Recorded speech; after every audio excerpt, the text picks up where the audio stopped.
Hello and welcome to WELLFULNESS. Ali here, and I'm here today in this episode to talk to you about mindful eating and intuitive eating and what the differences are, how to do them, and ultimately how it's going to change your life and make you feel great. So first of all, mindful eating. Mindful eating is a great place to begin to practice mindful awareness. So if you're thinking about mindfulness and what it's all about, then food is a really great place to start, mostly because it's enjoyable most of the time, and there are so many elements to it. So all of our senses, smell, taste, obviously are the two big ones, but also touch and texture, and even sound. So as it moves around a plate, we can kind of really use it as something that can anchor us to this moment, to the present moment, and enjoy and get curious about and just be in the moment with it. So you may have heard of mindful eating. It's a wonderful place to start to practice mindfulness and very simple to do.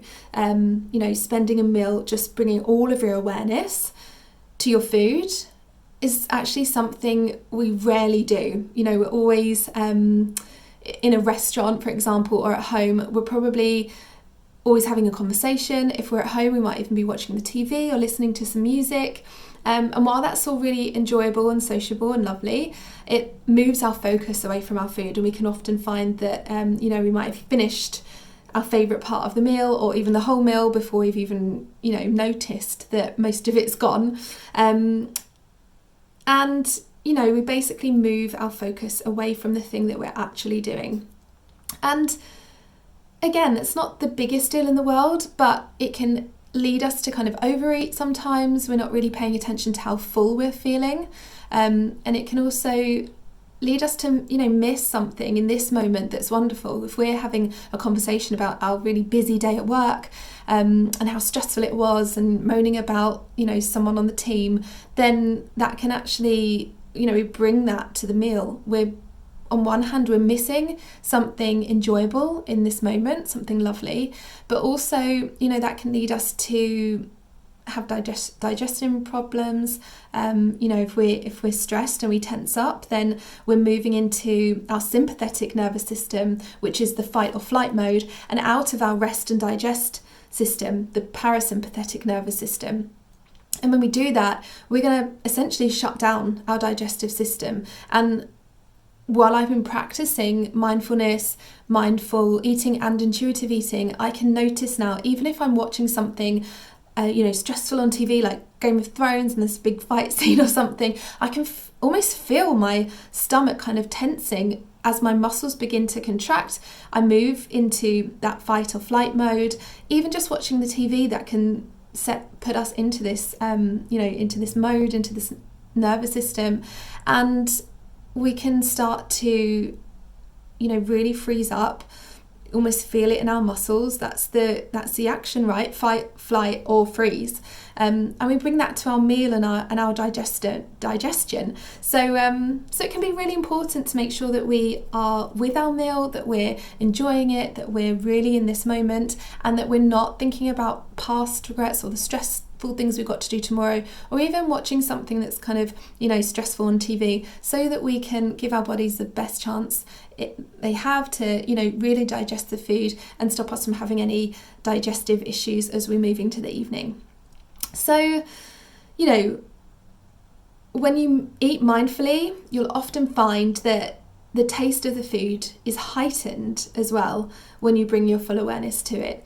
So I lead retreats with James, unfortunately not at the moment because it's COVID, but over the past couple of years we have these amazing people come and we lead a retreat, and one of the things that we do together is we spend some time in silence. So we'll wake up in the morning, go for a lovely long walk, but from the moment that we wake up together, we spend that time together but in silence.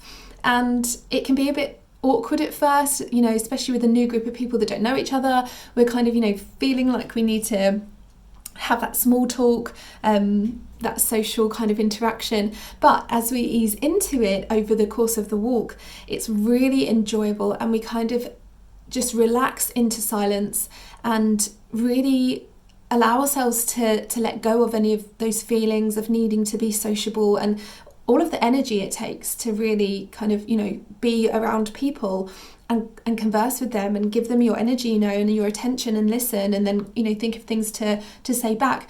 All of that takes energy and thought processes.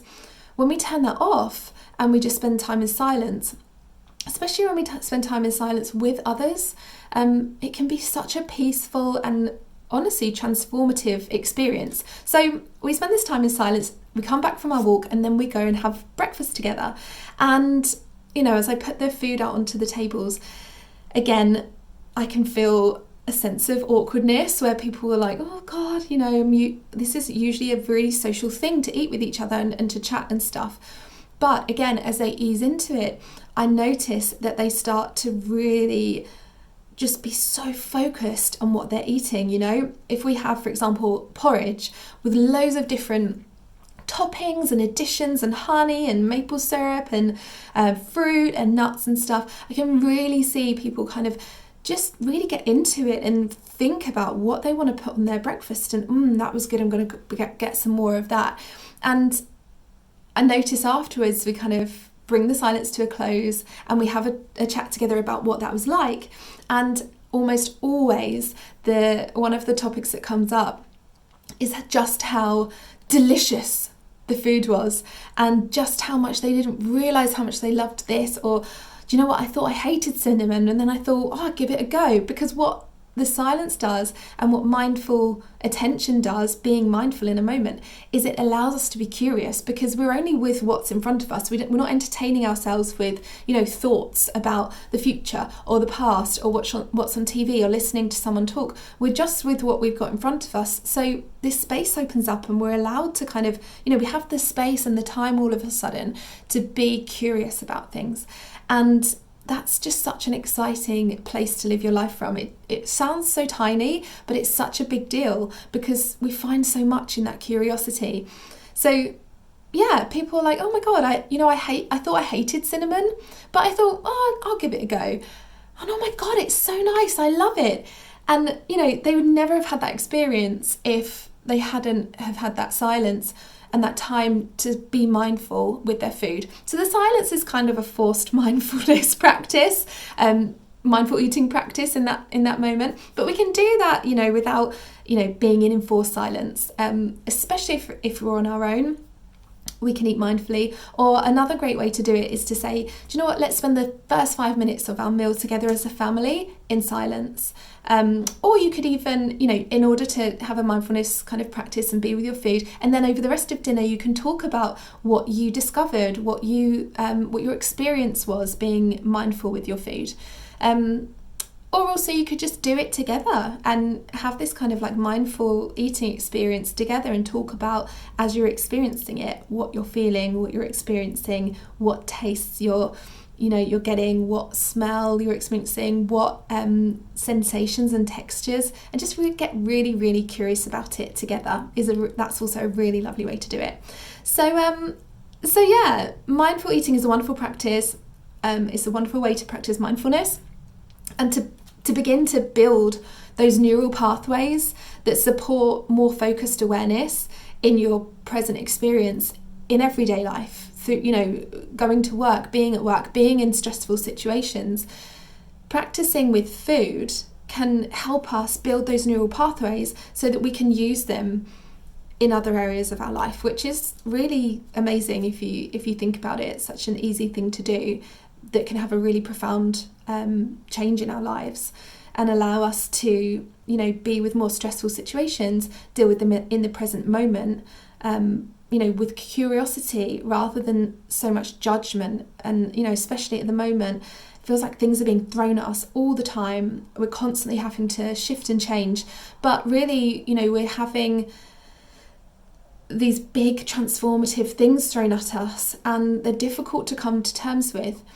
One thing that mindfulness does is allows us to deal with them in that present moment in a less reactional way, in a more responsive way. So we don't jump to judgment. Oh my God, that means this is going to change. This is going to have a really negative impact.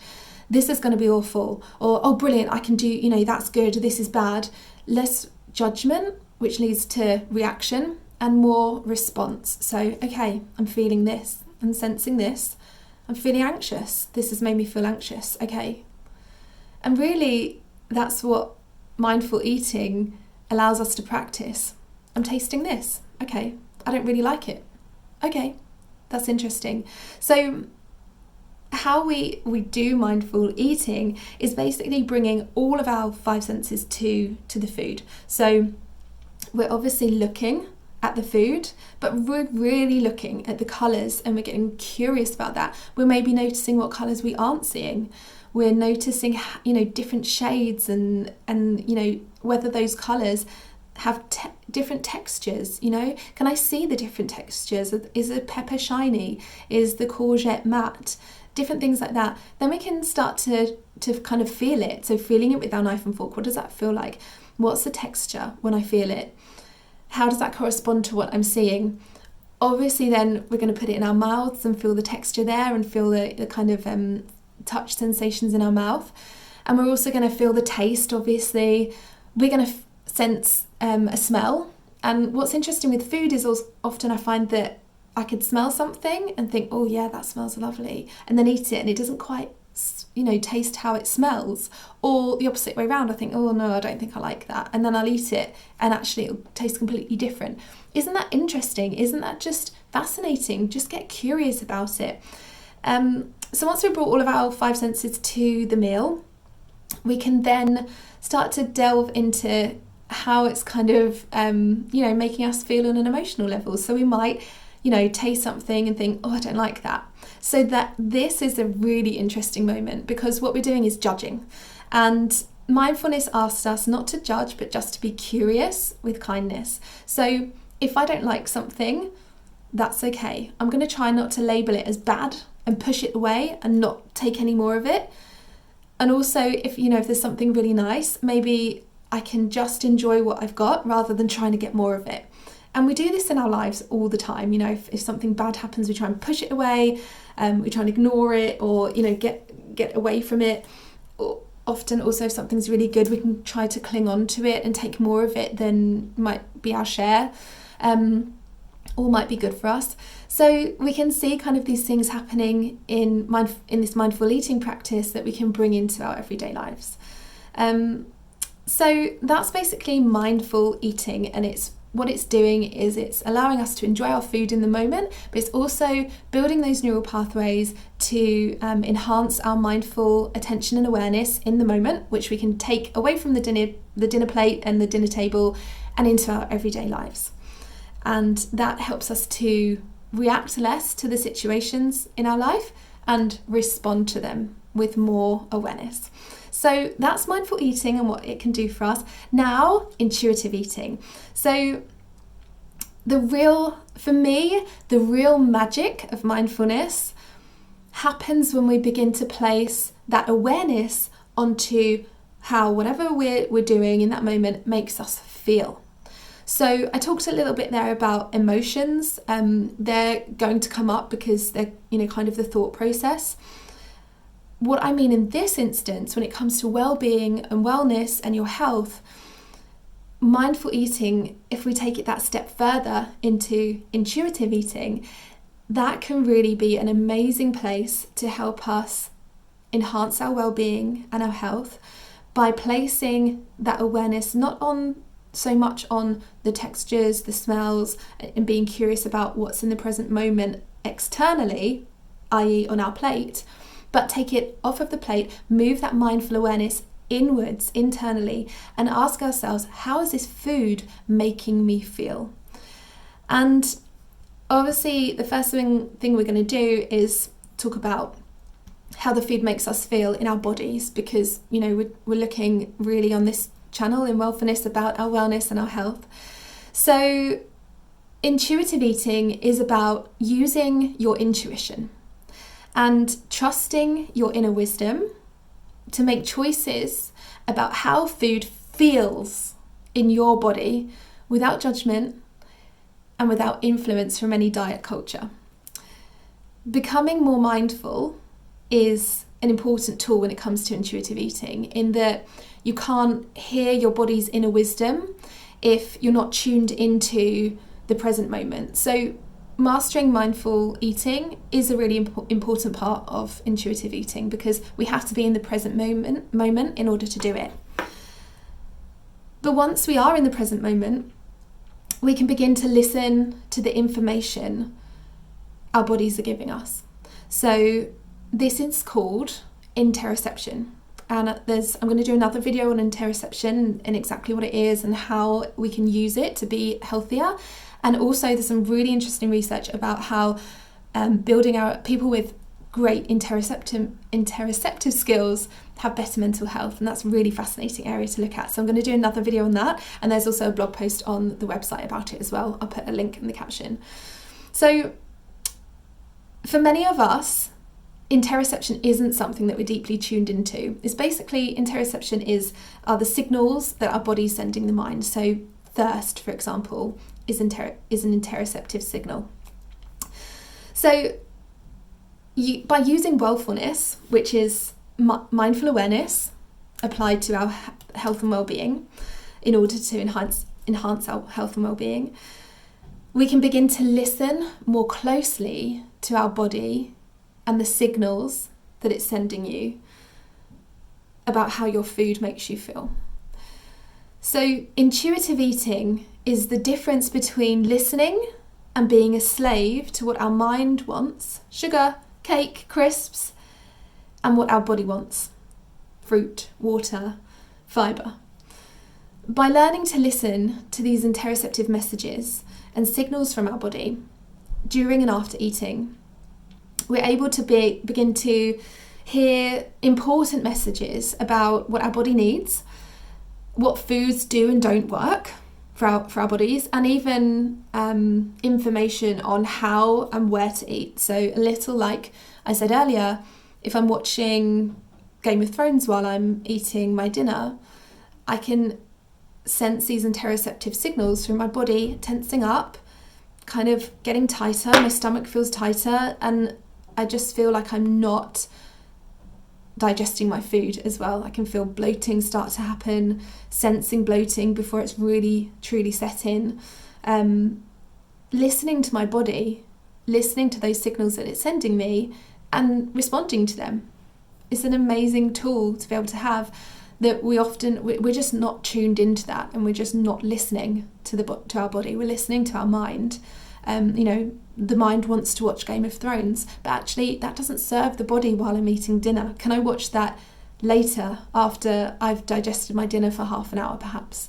Can I watch something a bit more light-hearted like Friends while I'm watching my dinner, that sends me into that parasympathetic nervous system, that rest and digest, rather than into fight or flight mode? And those are decisions, conscious decisions that I'm making about my life and how I'm living it, based on intuitive inner wisdom. And we can get that through intuitive eating when it comes to that side of our health.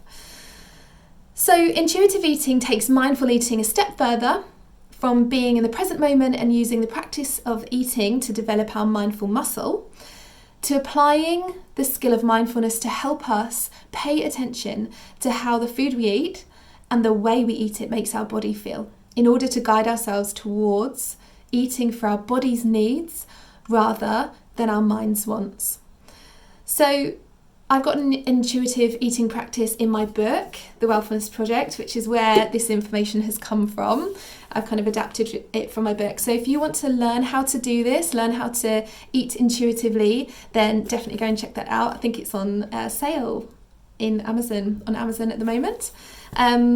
Otherwise, follow for more. I'm going to be talking about interoception. I'm going to be sharing loads more blog posts and loads more information from my book. There's just so much in there to even get through. So I'm going to be sharing lots more over the coming weeks and months. So definitely tune into that. And feel free to write any comments in the comment section and I will get back to you. I'm also giving away with my husband, James Farrar, who is a body and mind coach, an actor and a model. We've put together a 1-day wellness plan. So it's a 1-day wellness guide. It's got a 25-minute workout in there with James. It's got 2 meditations, 1 morning motivation meditation, 1 bedtime bliss motivation with me. I've put together a motivational workbook, journaling workbook, and also there's a nutrition guide in there, a 1-day nutrition guide in there from James. So a really holistic, well-rounded 1-day wellness plan that's going to look after your mind, look after your goals, look after your nutrition and your physical health, and hopefully give you a lovely day of wellness. So that's yours to download for free and to use as many times as you like. I'm going to put the link in the caption now, but you can also go to the website www.mywellfulness.com, and I'll see you next time.